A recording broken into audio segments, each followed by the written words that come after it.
विशेष जानकारी के लिए कार्यालय में पधारें या संपर्क करें इन मोबाइल नंबर्स पर। नंबर है 8294394770 तथा 8603846698। तो याद रखेंगे JRP कैंपस स्थित है। जय हिंद आप सभी को।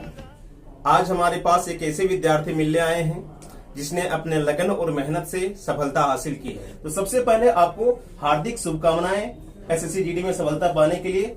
सचिन कुमार यादव जी, धन्यवाद सर। हमने जो है सफलता प्राप्त किया सर ITBP में, यह तो मैंने ग्रेजुएशन में रहते रहते सर आप ही की दुआ और आप ही की मेहरबानी से किया सर। आपका अथक जो मेहनत था उसी के कारण मैंने अपने सर इस मेहनत में रंग प्राप्त किया है सर। चलिए, बहुत अच्छी बात है कि देखिए, सबसे पहली बात है कि मेहनत, जब कोई किसी का रिजल्ट होता है तो उसमें टीचर एक जरिया होता है। मेहनत तो बच्चा खुद करता है, स्टूडेंट खुद करता है। अगर वो खुद से मेहनत नहीं करेगा तो रिजल्ट नहीं हो पाती है। तो हम लोग एक जरिया है, उस रास्ते को दिखाने का काम किया। उस रास्ते में कठिन परिश्रम के साथ तुम लोग खुद चला है और सफलता हासिल किया है। चलिए, आज हम अपने जो है और भी बाकी जो बच्चे हैं आपके थ्रू जानना चाहेंगे, उन सभी बच्चों को भी बताना चाहेंगे कि बताइए, आप पढ़ाई जब कर रहे थे उस समय आपको कैसे लगा कि नहीं हमको SSC GD का फॉर्म भरना चाहिए या तो फिर हमको डिफेंस में जाना चाहिए? ये आपका रुचि कैसे लगा? डिफेंस में आप वर्दी में भी पहने हुए हैं तो आपको अंदर से कैसा फीलिंग लग रहा है? सर फीलिंग तो सर बहुत ही हाई है सर। इतना जोश है जी, इस वर्दी को पहनने के बाद किसी इंसान में अपने आप ही जोश आ जाता है। बिल्कुल। और रहा बात सर इसको ज्वाइन करने का, तो डिफेंस का शौक हर बंदे को होता है। चाहे वो जवान, उसका फिजिकल खराब होता है, वो भले ज्वाइन ना कर पाए, लेकिन हर एक इंसान के मन में होता है कि वो कम से कम एक फौज में एक बार फौजी जरूर बने, फौज जरूर ज्वाइन करे वो। हमारे अंदर भी वो था सर शौक। चलिए, डिफेंस में जाने से एक जो है उसमें डिसिप्लिन वगैरह खुद ब खुद आ जाती है। चलिए, GD में जो है आपका जो सिलेक्शन हुआ है, कौन सा पोस्ट पर हुआ है आपका? सर हमारा ITBP में हुआ है। ITBP में हुआ है। चलिए, ITBP में आप ITBP के बारे में पहले थोड़ा सा बताइए कि ITBP है क्या, उसमें ट्रेनिंग कैसी होती है, उसमें क्या ऐसे बच्चे जो कि खास करके SSC GD में जो जॉब करेंगे ITBP में, तो फर्दर जो है वो CGL वगैरह का तैयारी या तो CP वगैरह का तैयारी जारी रख पाएंगे कि नहीं, ट्रेनिंग के बाद या तो ट्रेनिंग के दौरान? थोड़ा सा बताइएगा जो रिलेटिव है। सर ये जो ITBP है, नाम से पता है कि इंडो तिब्बत बॉर्डर पुलिस, यानी कि इंडिया और तिब्बत के बॉर्डर में ये पुलिस रहता है और हम लोग का मेन काम भी वहीं पे होता है। और इसका जो ट्रेनिंग है, जैसा कि सारे CAPF का होता है वैसे नॉर्मल इसका भी ट्रेनिंग है, कोई हार्ड नहीं है। बस हल्का सोने में दिक्कत होता है, आदमी नींद पे कंट्रोल करता है, नींद पे कंट्रोल करना सीखना भी होता है। सवेरे 4 बजे उठना, तो स्टार्टिंग में हमें दिक्कत हुआ था, सवेरे 4 बजे 3 बजे उठने के लिए दिक्कत होता था। फिर कुछ महीने के बाद हमें आदत सा हो गया। चलिए, ठीक है। तो ये ITBP जैसे है, अभी आपका ट्रेनिंग कहाँ पे हुआ था ITBP का? सर हमारा ट्रेनिंग सर तमिलनाडु में शिवगंगा में हुआ था। और ट्रेनिंग के दरमियान में सर थोड़ा सा टाइम का दिक्कत होता है, लेकिन जैसे ही ट्रेनिंग खत्म हुआ, हम जॉब पे आए, ड्यूटी पे आए, वहाँ के बाद हमें थोड़ा बहुत टाइम मिलने लगा, CGL का प्रिपरेशन कर लिए। तो सबसे पहले बताएं कि आप खुश हैं इस जॉब को पा करके? क्या लगता है कि नहीं, जो हम पाए हैं SSC GD में ITBP के तौर पे, आपको दिल से खुशी मिल रही है इस जॉब को लेकर के? खुशी तो बहुत है सर। किसी बंदे का यदि जो सपना होता है फौज में जाने का, सपना पूरा हो गया, एक सरकारी नौकरी भी हाथ में आ गया, एक रुतबा, नौकरी आने के साथ साथ आदमी का रुतबा आ जाता है, तो आ गया, और इसीलिए हम बहुत ज्यादा खुश भी हैं। चलिए, अच्छा, अभी आप ये बताइए कि SSC GD में सफलता पाने के बाद भी आप अपना प्रिपरेशन को जारी रखे हैं कि आप छोड़ दिए हैं? ताकि बहुत सारे ऐसे बच्चे हैं कि जो GD में जाने के बाद रुक जाते हैं, उसको लगता है कि मेरा यहीं पे करियर था, उसके बाद वो आगे वो नहीं उठ पाते हैं। तो आप क्या सोचते हैं इस फील्ड में, आप बताइए। नहीं, ऐसा कुछ नहीं। यदि आदमी चाहे तो फिर आराम से इस जॉब में रहते हुए दूसरे इसे अपर पोस्ट में होता है, आराम से तैयारी कर सकता है। यहाँ तक कि यदि आप इससे ग्रेड, जैसे कि हम हैं अभी कांस्टेबल में, कांस्टेबल से अपर लेवल में यदि अप्लाई करते हैं, तो हमारे जो ITBP है वो खुद भी हमें सपोर्ट करता है कि तुम जाके एग्जाम दो, NOC निकालता है। यदि हम NOC में निकाल के वो पास हो गए ऊपर से, तो हमें खुद छुट्टी देता है। NOC एग्जाम के अलग से छुट्टी वो पास करता है। इसका मतलब है कि आपको वहाँ पे भी समय दिया जाता है, अगर आप ऊपर उठना चाहते हैं तो वहाँ पे आपको मौका मिलता है।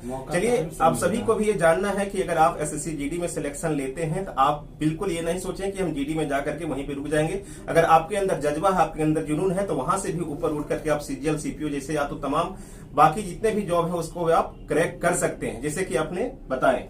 चलिए, आपको बताते कि इस तैयारी के दौरान जो है आप जो तैयारी किए उसके बारे में बताएं कि कैसे तैयारी किया। और आज के जो बच्चे हैं जो ऑनलाइन ऑफलाइन में कंफ्यूज रहते हैं कि ऑनलाइन क्लास करना चाहिए कि ऑफलाइन क्लास करना चाहिए, और किस तरह से उसको मोटिवेट हो सकता है, किस तरह से वो अपने लाइफ में कुछ अच्छा कर सकता है, उसके बारे में थोड़ा सा बताइए कि कैसे आप तैयारी किए थे और क्या डिफरेंट है ऑनलाइन ऑफलाइन वगैरह। आज के जो बच्चे हैं अधिकतर वो ऑनलाइन ही करते हैं सर, सब कोई कर रहा है, उनका शौक होता है। लेकिन ऑनलाइन में क्या होता है, बहुत ही दिक्कत होता है। जैसे कुछ डाउट आ गया मन में अचानक से, तो वो बच्चा जो ऑनलाइन में कमेंट करे, टीचर ध्यान ही नहीं दे तो कैसे उसका जो है डाउट क्लियर होगा। इसीलिए हम भी ऑनलाइन भी किए थे, ऑफलाइन दोनों किए थे सर। लेकिन ऑनलाइन से मेरा डाउट क्लियर नहीं हुआ था। ऑफलाइन जब हम थे तो हमारा सारा डाउट, जैसे कि आपके साथ हमारा इंटरेक्शन हुआ, जो भी डाउट हुआ सर हम फेस टू फेस आपसे तुरंत ही डील किए सर, और आप तुरंत ही उसको सॉल्व किए। तो यानी कि ऑफलाइन ज्यादा सर बेटर है। चलिए, ऑफलाइन में एक तरह से आपका कहने का है कि ऑफलाइन में जो है जितना भी डाउट्स होता है उसको क्लियर करने का एक बेहतर मिल पाता है वहाँ पे। Yes sir. चलिए, आज के जो बच्चे खास करके हैं वो प्रिपरेशन करने के लिए क्या होता है कि डिमोटिवेट हो जाते हैं, तुरंत डिमोटिवेट हो जाते हैं। उसको लगता है कि नहीं अब जो है मेरा कुछ नहीं होने वाला है। और उन सभी बच्चे को आप क्या संदेश देना चाहते हैं कि जिसको लगता है कि नहीं इस बार जीडी में नहीं हुआ तो अगला बार नहीं होगा, तो अब लगता है कि उसको लगता है कि अब हताश होकर के हम छोड़ दें, तो उस तरह से उसको कैसे मोटिवेशन दे सकते हैं आप बताइए। जी सर, वो डिमोटिवेट आदमी को होना ही नहीं चाहिए, क्योंकि कोई भी आदमी वो यदि असफल हुआ वो, तो वो यानी कि उसको अगला मौका दिया गया कि वो इससे बेहतर कुछ करे, इससे बेहतर ही वो कुछ करेगा इसके बाद। यदि कि मान लीजिए पहले अटेम्प्ट में वो मान लीजिए कुछ कम नंबर से अटक गया, वो नहीं कर पाया सक्सेस, तो फिर वो अगले अटेम्प्ट में देगा। एक अटेम्प्ट में नहीं हुआ तो फिर क्या 3-4 अटेम्प्ट में हम कर ही लेंगे। और इसके साथ साथ हम दूसरा भी कर लेंगे ना, जैसे जीडी का तैयारी की तो सीजीएल मान लीजिए किसी होता नसीब को जीडी नहीं निकाल पाया, एमटीएस नहीं निकाल पाया, वो जाकर सीधा सीएचएसएल निकाल लिया, सीजीएल निकाल लिया, तो फिर हम सीधा ऐसा नहीं कि सक्सेस नहीं हो पाए तो हमारा रास्ता ही खत्म हो गया। डिमोटिवेट तो होना ही नहीं है। चलिए, अच्छी बात है कि डिमोटिवेट नहीं होना है, अपने तैयारी को जारी रखना है।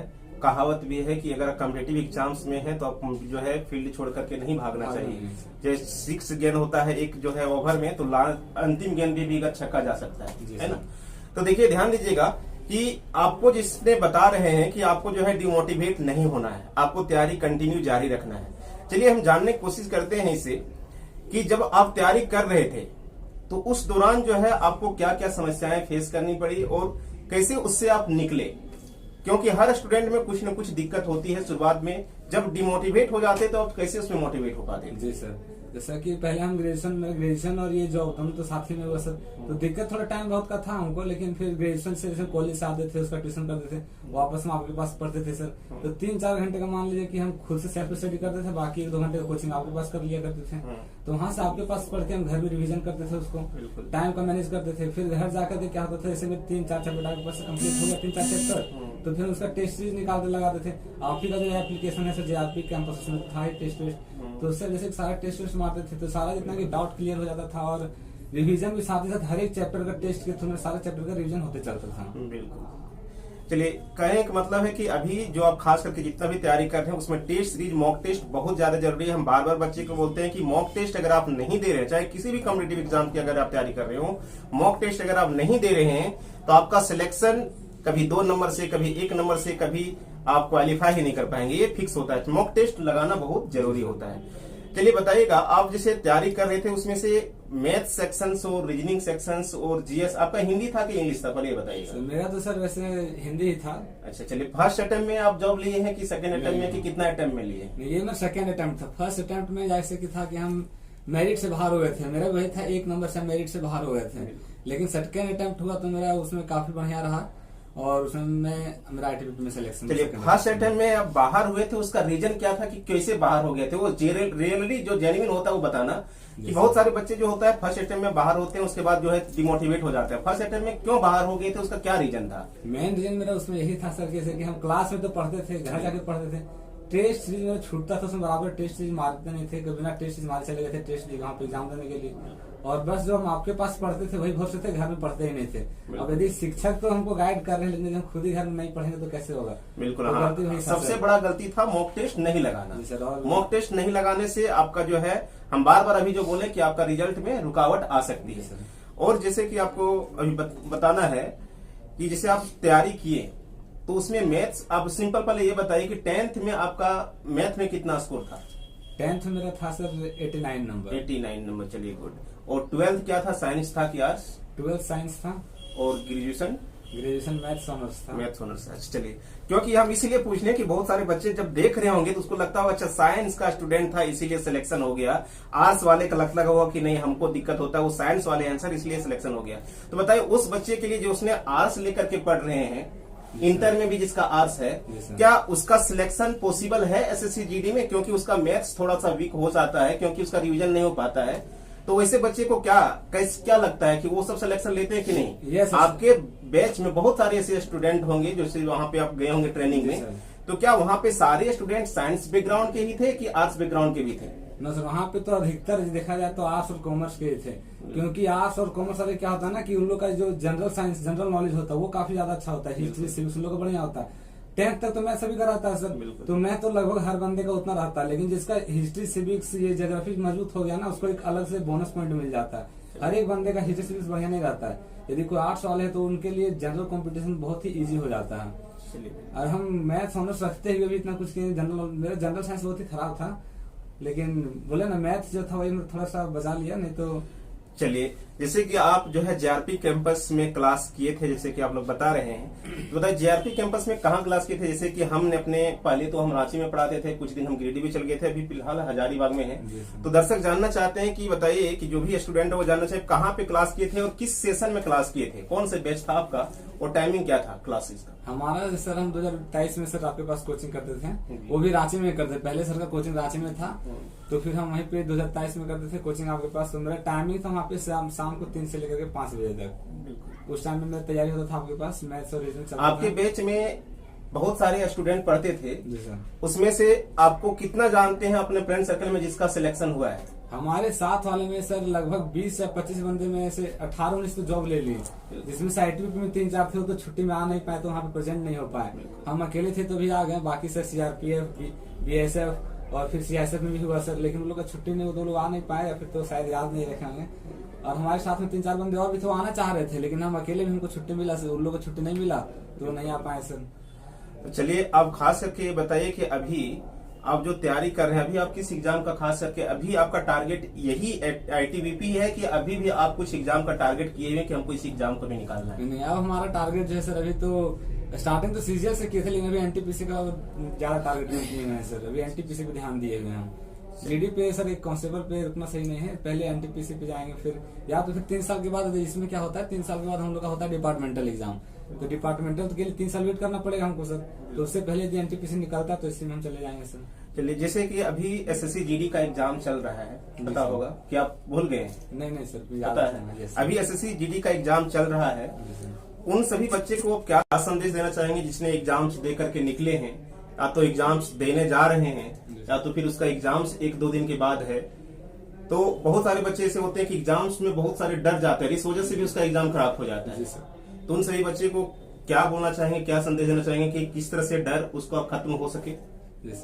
जो एग्जाम दे के आ गए पहले तो उनको मैं यही बोलूंगा कि जैसे कि वो जो एग्जाम दे के आ गए तो ऐसा नहीं कि वो पढ़ाई लिखाई छोड़ दें, जिसका एग्जाम बढ़िया गया उनको ऐसा नहीं कि छोड़ दें, जॉब हो गया इसमें क्लियर हो गया हमारे नहीं पढ़ाएंगे, उनको अब आगे पढ़ते ही रहना, पढ़ाई छोड़ना नहीं।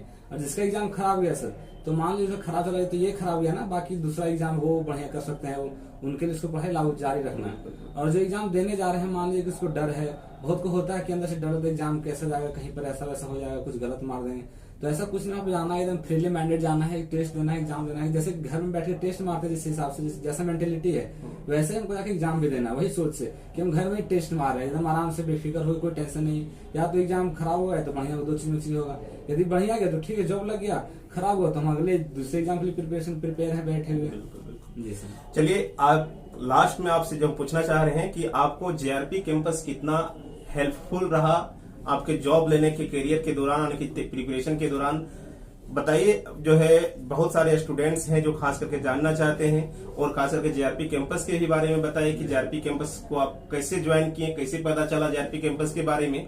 और दूसरी बात है कि इसमें जो बच्चे सिलेक्शन हुए हैं, क्या आपको देखे हैं कितना बच्चे से आप मिल पाए अभी तक? देखिए, यहाँ पे जेआरपी कैंपस में मुझे एक दोस्त लेकर के आया था कि चलो एक बढ़िया कोचिंग है रांची में। हम जैसे रांची में गए थे ग्रेजुएशन के लिए, तो वहाँ पे मुझे बताया गया कि रांची में बढ़िया कोचिंग है कंपटीशन के लिए, चलो वहाँ पे ज्वाइन करते हैं। दोनों जन, हम और वो बादल नाम है उनका सर, दोनों जन साथ ही में ज्वाइन किए सर। और जो बादल है उनका भी जीडी में हुआ था, लेकिन वो फिजिकल में गए ही नहीं, फिजिकल छोड़ दिए वो। और अभी वो सीएसएफ में हेड कांस्टेबल है, वो जीडी ज्वाइन नहीं किया, वो सीएसएफ में चले गए। और जैसा कि अब हम है तो हम तो इसी में ज्वाइन कर लेते, हम उसका एग्जाम दिए ही नहीं। और यहाँ सर योगदान सर हमारे इस जॉब में, इस करियर में जो है सर, मेनली मेरा पूरा जो 100% मेरा जॉब हुआ है तो उसमें सिर्फ सर जेआरपी कैंपस का यहाँ थे, क्योंकि हम कहीं और कुछ पढ़े नहीं, ना ऑनलाइन ना ऑफलाइन, जो भी किए सर सिर्फ आपके पास ही किए हैं। और सारा मेरे जॉब में पूरा योगदान सर आप ही का रहा, और इसके लिए मैं पुनः आपको धन्यवाद देता हूं सर। चलिए अब देखने जो वीडियो आपका देख रहे हैं उनसे भी बच्चे से क्या कहना चाहेंगे जेआरपी कैंपस के बारे में, कैसे क्लासेस कर सकते हैं और खास करके ऑनलाइन ऑफलाइन भी क्लासेस कर सकते हैं, उसको भी थोड़ा सा बता दीजिए। ये जेआरपी कैंपस में सर अब इतना सुविधा कर दिए हैं कि अब ऑनलाइन भी चलता है सर, रेगुलर ऑफलाइन भी चलता है। यदि पहले तो हम बोले कि यदि वो पॉसिबल है तो आप ऑफलाइन ही ज्वाइन कीजिए, यदि ऑफलाइन आने में आपको किसी प्रकार का दिक्कत है तो सर उनके लिए जो है ऑनलाइन का भी सुविधा दिए हुए हैं। आप ऑनलाइन क्लास रेगुलर बेसिस पे कीजिए। ये जो सर बता रहे हैं ऑनलाइन भी सर सेम पढ़ाएंगे जो ऑफलाइन पढ़ाएंगे। जो सर होमवर्क दे रहे हैं ऑनलाइन में, उसको वो आपका कर्तव्य है, वो आपका फर्ज है कि उसको आप होमवर्क घर में खुद ही पूरा कीजिए। आप खुद के ऊपर रिस्पॉन्सिबिलिटी रखिए कि सर यदि हमको ऑनलाइन में दिए हैं कुछ होमवर्क तो खुद ही करें, क्योंकि सर तो घर में बैठ के चेक करेंगे नहीं आपका। यदि आप ऑनलाइन भी पढ़ रहे हैं, आपके अंदर वो है कि अब बढ़िया से कर रहे हैं, मेंटेलिटी है आपकी निकालना ही है, तो आपके लिए ऑनलाइन भी बढ़िया साबित हो सकता है। चलिए एक बार फिर से आपको हार्दिक शुभकामनाएं आपके जॉब के लिए, और आप करियर में और आगे ऊपर उठते रहें, इसके लिए फिर से आपको जो है शुभकामनाएं। और दिन रात जो है अभी भी मेहनत करें, आप स्टे नहीं लगाएं उस पर, और आगे जो है नेक्स्ट सफलता लेकर के जरूर मिलने के लिए आए हैं। चलिए फिर से आपको हार्दिक शुभकामनाएं।